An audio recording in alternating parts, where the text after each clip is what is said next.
因为现在这个时候年纪也有了啦，身体也不是很舒服，工作比较不好找，要找工作都去找一些年轻的，不要这个老人家。我们上次去修缮了一个空间，之前他们的社工就告诉我们，里面蟑螂很多哦。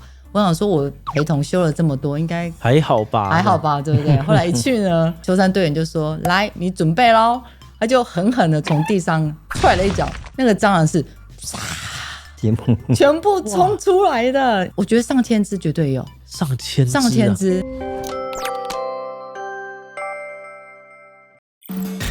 找到自己想要做的东西，让我身边的人都过得很好。只要够快乐，我觉得你就很成功。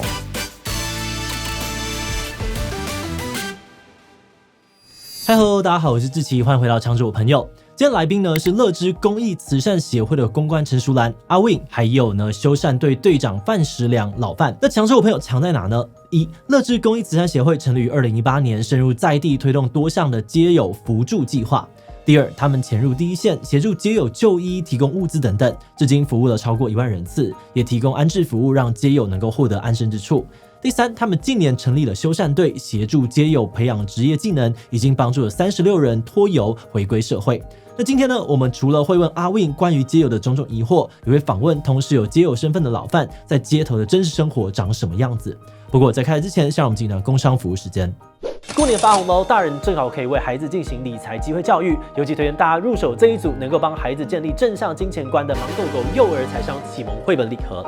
礼盒中的3本绘本呢，能够帮助孩子建立观念，理解钱的意义，还有小猪铺满能够将收到的压岁钱存起来，学习储蓄的概念，以及可爱的零钱包，让孩子练习小额消费，有计划的运用收到的红包钱。想让孩子与身边的育儿父母都能够趁春节展开机会教育，为孩子养成终身受用的理财价值观，那盲狗狗财商启蒙绘本礼盒就是你送礼自用2相宜的第一选择。现在是过年物流截止前下单礼盒的最后机会，不但有免运优惠哦，还加码赠送盲狗狗蛇年红包，礼盒红包一起送，兼具内涵与体面。输入我的折扣码77推荐呢，全站商品还能够再打9折，赶快点击资讯栏了解更多吧。那就请2位帮我们简单的自我介绍一下吧。大家好，我姓范时良，今年71岁。大家好，我是乐之公关，我叫阿 Win。好，那今天除了我们以外呢，镜头外还有我们的企划维也会跟我们一起来聊聊。大家好，我是维。那我们之前呢，就是其实有访过人生百味的这个刚勇，然后那集也是在聊街友相关的议题，就有些人会觉得非常的感动，但也有一些人提出了一些不同的质疑。那刚好呢，就想说趁这个机会跟大家聊聊，你们有没有一些不同的看法？上一集对我们来说最冲击的2个事情啦，第一个就是有70%的无家者都有在工作，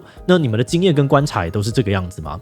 大部分都有，有的是做1-2天就休息这样子。其实我们在街头上看见的确实是如此，只是说他们的工作类别比较不稳定，或者是工作的周期不稳定，可能是今天是举牌，然后过2天是打临时工，但是这样子的收入没有办法支撑他们在社区里面租屋，所以他们只能够占据在街头，就会造成大家的误解。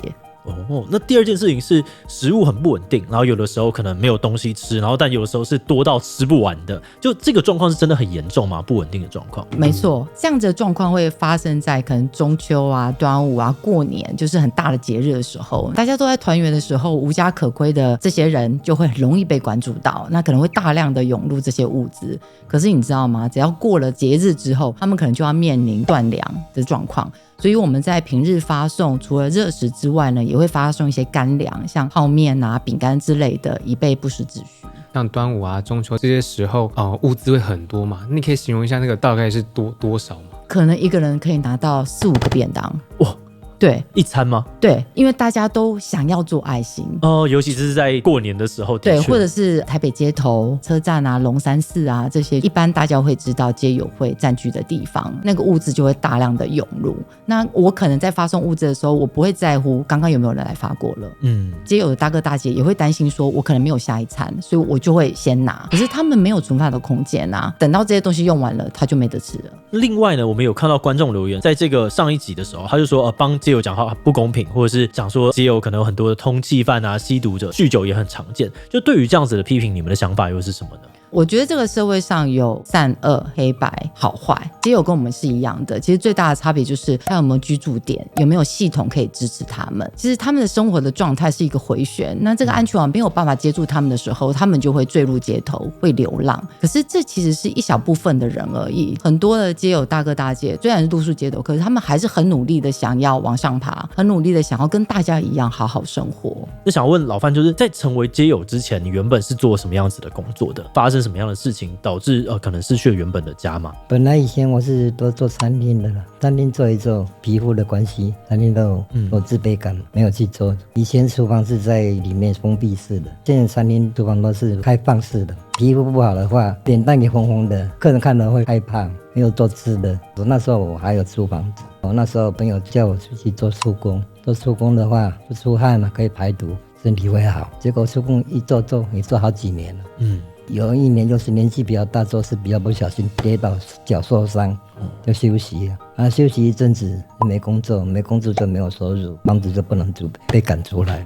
那根据阿 Win 这边的这个观察，就是有类似的状况的人是多的吗？就大家是因为什么样的原因到街头去的他们很多是一开始是做劳力的工作，可能开始年迈啦，就开始被职场做所谓的剔除，或者是他可能是被家人抛弃的。那如果现在回想，就是成为街友的这个第一个晚上，你最深刻的感受是什么？那时候想说不可能当街友当这么久，因为就有自卑感，不好看了。我就赶快把身体养好。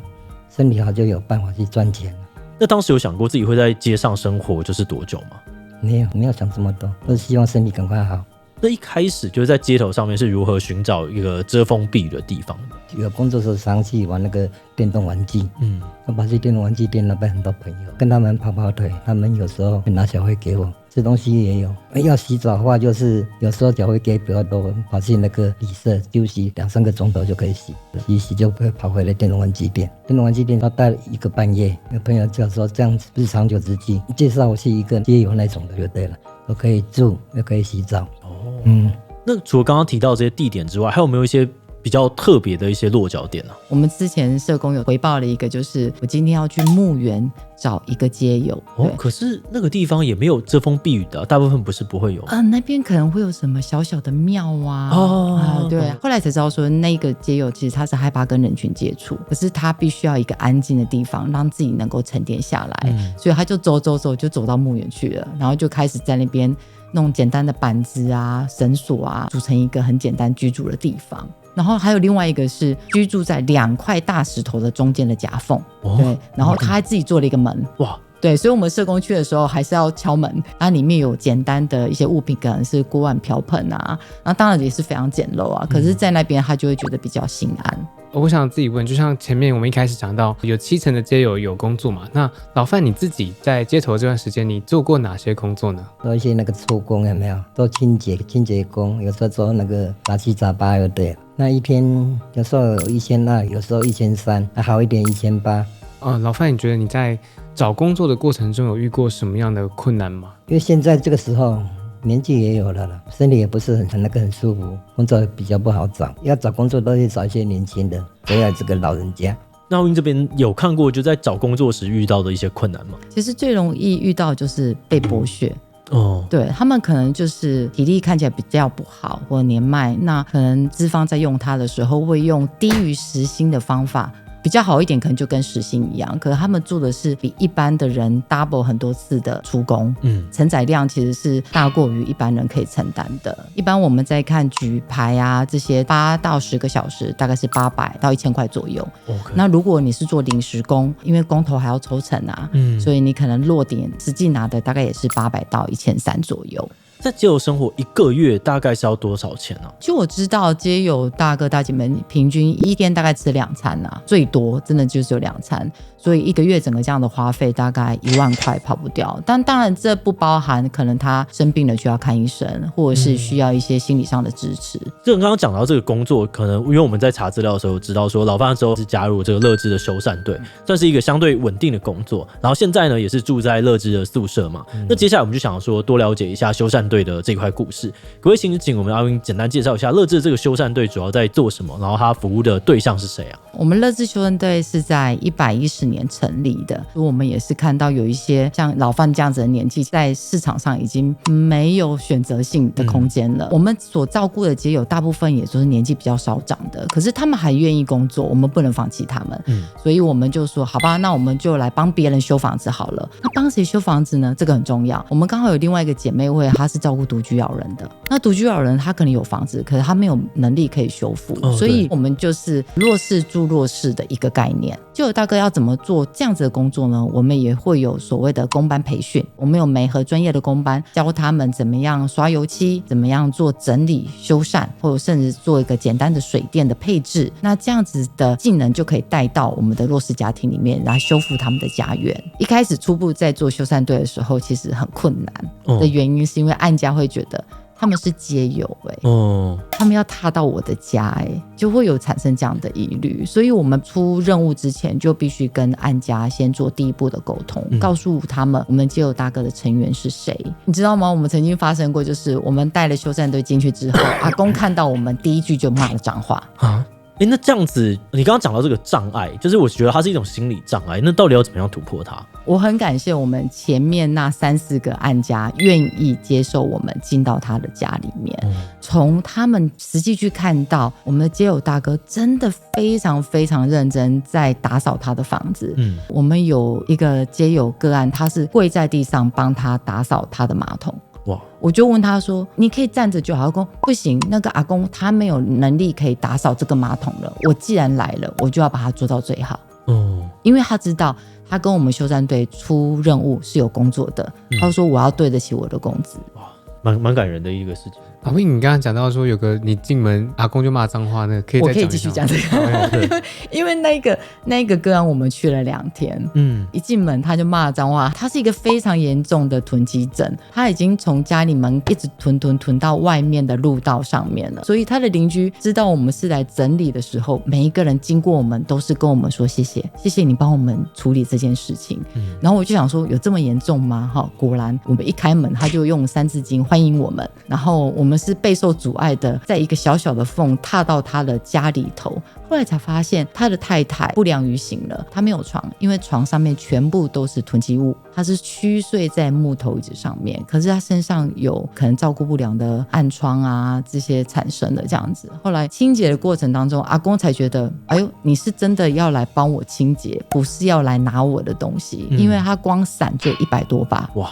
他甚至有一些房间是已经没办法开灯的，所以老范那个时候我们是打着台灯来做清洁的动作。老范那时候有在现场？有，老范在现场，因为我们真的已经没办法，完全没有光源可以进去。我跟你讲，你根本不知道你手上拿的是什么东西，你从里面搬出来的东西，它是活的还是死的，它是干的还是发臭的，你都不知道。你是得从他的家搬到有光源的地方才发现OK 上面有100只的蟑螂尸体。第2天又再去一次，因为真的不行。那个阿公看到我第2次的时候说有够犀利，要来冲什么然后我就说我来帮你打扫啊。他那时候就有一点笑容了，你就会觉得他这样子的话其实是他已经开始在认同我们，因为他有可能原本也是有点无能为力，太多他已经不知道怎么开始了，或者是他在抗拒别人帮助他，因为他觉得这个帮助有可能是假的。可是我们在这个帮助过程当中，我们就跟他说阿嬷真的需要一个床，所以我帮你媒合一个医疗床。那阿嬷需要这个床，她需要空间啊，所以我帮你把这个房间整理干净，让阿嬷有床可以进来，有一个空间可以保护她，这样你说好不好？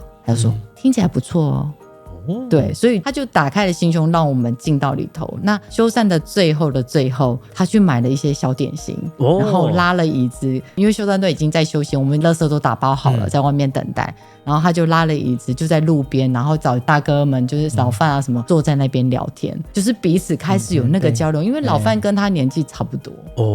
当时到底清了多少的东西出来还记得吗？很多东西很多，那一个可能有2车的垃圾车，2车的垃圾车，这样大概是几包啊？我们曾经最大量大概300包，300包，对，这花了多久？然后清个300包？我们就大概2天啊， 2天，但是2天，但是我们一定都是准时放工，我们4点就放工，因为我们还是要让老范他们回归到正常的工作领域里面，所以该有的福利啊、机制啊，我们在这个过程当中也是会做培训，包含我们可能出队完之后，我们会留下来讨论，你今天哪里做的不好，但你今天哪里做的非常棒。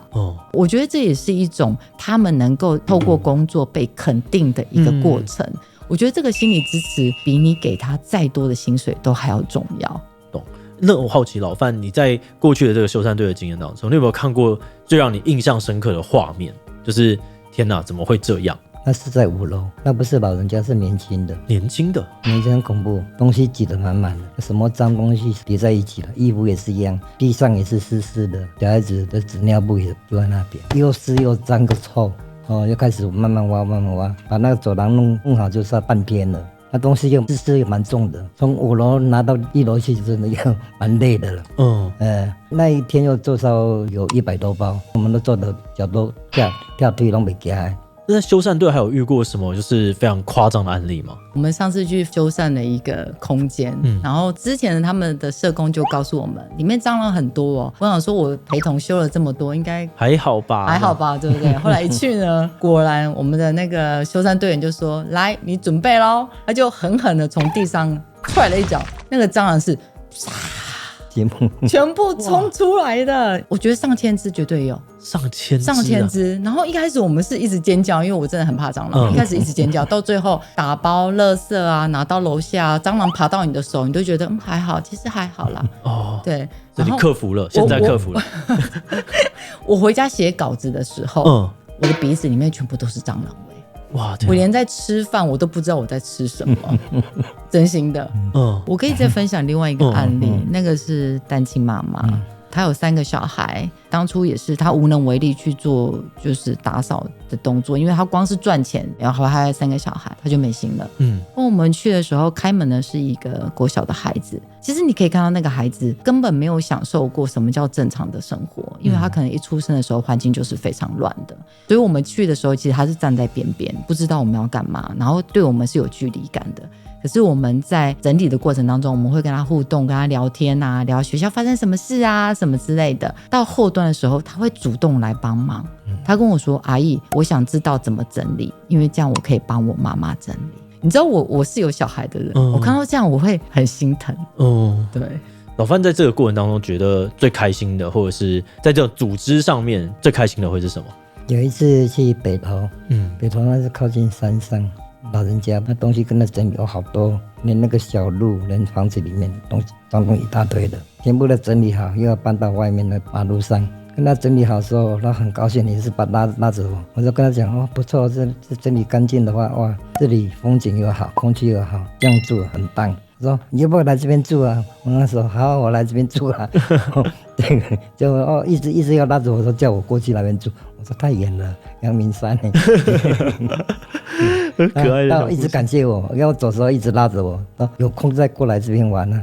哇，那在这个修缮队的经历，好奇会不会对大家的人生观有什么样的改变？我觉得最大的感受是，原来我可以做这么多事情。我们不仅是改造了街友的生活，我们在透过他们的手再去改造别人的生活。所以每次当我们的案家在修缮完之后结束完之后，可能会频感谢，或者是抓到老范说，你真的做得很好。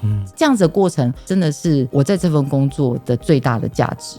那除了修缮队之外，乐之目前还有做哪些事情来帮助这些无家者啊？我们还有做所谓的乐时光。那这个乐时光的计划呢，起源来自于我们有一个街友个案，他去找了一个工作，就是洗碗工。那是因为他毕竟年纪比较大了，我们也很感谢，就是老板愿意用他。结果他当天就被辞退。我说你为什么又回来了？他就说老板觉得我洗太慢了。我没有办法胜任这个工作这样子，所以他又被辞退，然后他信心又被打败一次，我要再重新建立心理咨商，所以我们就找了一些像老范，他是餐饮的，他以前就是厨师，找一些有关于厨房有相关的工作经验的人，那我们也找了一些愿意工作的人在一起，媒合的专业的老师来教他们，譬如你要怎么当二厨，怎么样洗碗，你要怎么样做上菜的动作，它是算是一个培力的专案。我想问的是，就是因为老范现在是住在乐之这边的宿舍嘛，那说到住的问题，我们只要每次做街友议题，一定有网友在下面留言说，为什么政府不多盖一些收容所啊？那这样子把街友啊游民安置在那边，不就解决了街友问题了吗？那关于这一点的话，我好奇是阿威你怎么看？乐之的安置有3个地方，双北还有桃园。但其实不论是哪一个类别，你设置一个安置中心都会产生排挤效应。譬如说我隔壁住的是街友，这样好吗？我的钱财安全吗？会有这样子，所以我们在设置安置中心的时候，其实就会比较远离社区，比较远离人群。那这样子的距离也会产生他们在找工作会造成问题，所以有些街友他不愿意进入安置中心的原因是因为我会很难找工作，因为我的工作这个交通距离变大了，代表我的交通费也会变多，这个也是他们的一大的考量。那这样的话，我之前有查到另外一个乐之家园的部分，这跟这个是有关系的吗？对，因为安置中心它是社会局委托的，所以基本规则就是3到6个月。那3到6个月之后呢，因为资源要平等，所以他们可能没有办法久居在我们的安置中心。可是我们发现有些街友大哥，其实他是真的有可能可以托游的，只是需要再多一点点的时间。所以我们就想说，那我们做一个家园好了。那这个家园呢，能够让他们在有工作的状态之下，可是我还不足以有足额的收入，到社区里面去租一个房子。所以刚刚讲到托游，就是还差一点点就可以托游，是这个房租相关的事情。对，没错。好，所以他在我们的家园里面，我们除了心理上的建设，毕竟他必须之后要回归到社区里头。然后第二个是我们职业上的，就是工作上的转介，还有培力计划，比如说乐时光啊，或者是修缮队这样子。那他在家园里头呢，因为我们家园里面也有所谓的伙伴，那现在乐之家园大概可以收容6到8位的伙伴，他们就可以先形成一个小的团体。我们从小的团体去彼此的性格上的磨合，先做一个预备，我在进入大的社区里面，我比较有承载的力量。那我听到这边的话，我很好奇，就假设今天是一个一般人好了，他如果想要帮助街友，可以怎么样做比较好呢？其实我现在立马可以想到帮助，就是帮他们撕掉他们身上的标签。OK， 怎么说？能够让他们在现实的压力里面有一点喘息的空间，因为其实他们就是跟我们一般人一样，只是现在社会的安全网没办法接触他们，所以他们必须在努力的工作状态之下，可是还是只能先选择在街头做流浪。